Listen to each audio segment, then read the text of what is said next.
Баршаңызға сәлем, каналыма қош келдіңіз. Бар жоғы 7 минутыңызды алатын, осы 7 минут 7 жылға жасыңызды ұзартатын әдіспен бөлісетін боламын. Ғалымдар адамның ұзақ өмір сүруі 25-30% генге байланысты дейді. Ал медицина мамандары адамның саулығы әрі ұзақ өмір сүруі жаман әдеттерден аулақ болып, дұрыс тамақтана білуінде деп пайымдайды. Әрине, адамның ағзасында кінәрат пайда болса, міндетті түрде саулығыңызды нашарлатады. Денсаулықты жақсарту үшін түрлі химиялық дәрілерді ішіп, ағзаны улайтынымыз жасырын емес. Сонымен бір рет ауырып ем алсаңыз, жасыңызды 6-7 айға қысқартады екенсіз.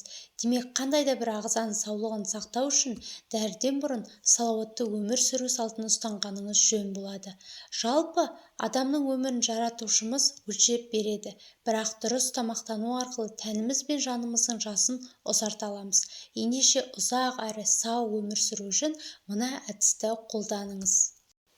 Таңғы асқа ботқа дайындаңыз. Біздің ағзамыз ақуызды қажетті деңгейде алған сайын жасарады екен. Өзіне міндеттелген жұмысты ойдағыдай атқара алады. Ақуыз ағзаға өте баяу сіңген сайын адамның өмірі ұзара береді екен. Сондықтан да құрамы темір бен ақуызға бай тағамдарды үзбей жеу керек. Күнделікті ас мәзіріңізде бұршақ, сұлы, ірімшік, саңырауқұлақ пен кептірілген жемісті үзбеңіз. Бұл тағамдар ағзаны ақуызбен, темірмен қамтиды, сондай-ақ гемоглобинді көтереді. Ағза бір күндік қажетті ақуызды алу үшін таңғы асқа міндетті түрде сұлы ботқасын жеңіз. Келесі, миға жаттығу жасаңыз.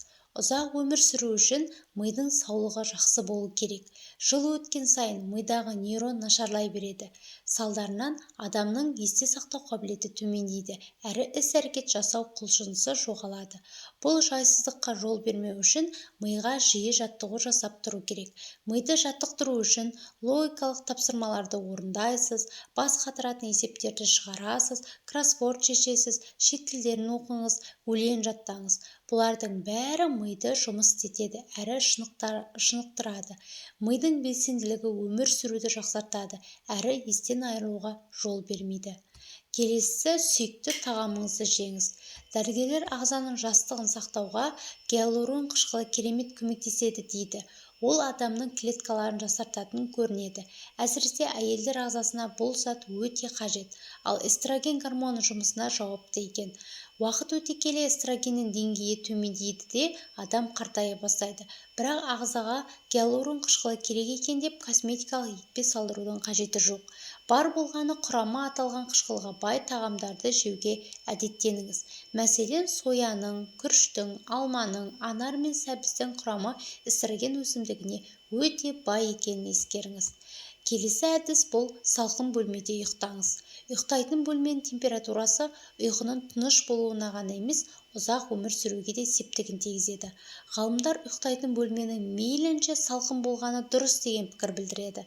Сонымен қатар, ешқашан тым ыстық ванна қабылдамаңыз. Бұл сіздің саулығыңызға өте зиян екенін біліңіз. Қысы-жазы ең тиімді әрі пайдалы температура 17-18 градус екен. Жұмыстан келген соң жылы суға жуынып алыңыз. Ұйқыға жатарда 15 минут алдын бөлмені желдетіңіз. Бұл сіздің саулығыңыз үшін өте қажет әрі пайдалы. Келесі 7 минут спортпен айналысыңыз. Күнде бір уақытта бірнеше минутыңызды спортқа арнаңыз. Спорттың өмір сүру кепілі екенін бәріміз де білеміз. Демек, күнделікті шыныққан дене сіздің өміріңізді 20 жылға ұзартады, әрі саулығыңызды жақсартады. Денеңізді дерттен 40%-ға арылтады. Денсаулығыңызды жақсартып, ағзаңызды жасарту үшін қиын жаттығулар жасап, бірнеше шақырым жүгірудің қажеті жоқ. Бар болғаны 7 минут отырып тұрсаңыз, оңға солға қисайсаңыз, немесе йогамен айналыссаңыз жетіп жатыр. Оған да мүмкіндік болмаса, 7 минут жаяу жүріңіз. Осы 7 минут 7 жылға жасыңызды ұзартатынына сеніңіз. Келесі әдіс бұл жалғыздықты серік етпеңіз. Генетиктер адам ұзақ әрі саулығы мықты болып өмір сүру үшін отбасын құрып балалы болу керек дейді. Бала сүйгеннің, немере иіскегеннің өзі өмірінің ұзартатыны дәлелденген дүние. Әлем зерттеушілер жалғыз өмір сүргендердің, жалғыздықты жаны қалайтындардың өмірі 20 жылға қысқарады дегенді де жоққа шығармайды.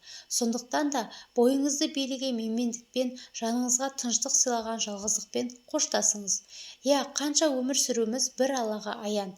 Десе де жаратушы сізге өлшеп өмір береді. Бірақ тәнімізді, ағзамызды, жанымызды жас күйінде сақтау өзіміздің қолымызда екенін ұмытпайық.